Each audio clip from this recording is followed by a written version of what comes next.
So I was recently working with a client called Sarah, and she's a doctor trying to get onto a specialist training program. Now, I don't know if you are aware of doctors like this, but their challenge is that this is like their purpose, this is their calling in life, and they're under huge amounts of pressure to be able to even get an interview, let alone be able to be in one and try to get a position on the training program. And when she arrived, when I started working with her, she seemed really stressed and anxious. In fact, she was going really flushed. You know how people sort of get quite nervous and they go a little bit red. And I said to her, "Are you okay?"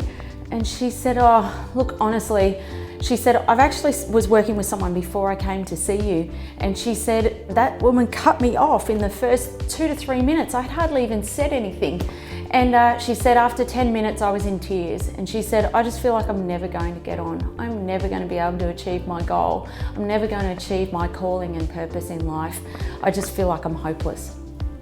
Now, I think there's a huge opportunity because I think it's really easy. We get caught up in our businesses and we just want to get a result and move fast.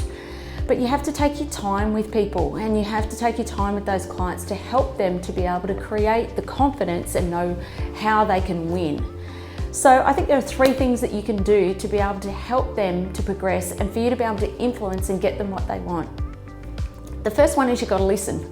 So just listening to where is it that they're going wrong? What are the problems they're having? And in her case, I asked her a few questions, but I just let her talk for the first sort of 5 to 10 minutes. I didn't interrupt. I just wanted to see exactly what was exactly going wrong. So the second thing is that only then can you provide the insight or the advice, because when you come with experience, you're not just hearing what is said, but what is actually going on. And when you can provide that insight, that's when it makes sense to them. That's when they have that light bulb moment and they go, "Oh, now I see where I'm going wrong." And then the third one, only then can you move on to the next step, which is asking the right questions. So for where they are right now, what is the question that you need to ask to help them progress to that next stage? So as much as you might want them to go from here way out to here immediately, that's going to really ruin their confidence, and it's going to actually make them go backwards. So what is the right question for you to ask them to just move that one step further? So I hope that helps you in your business. I'd love to hear how you go.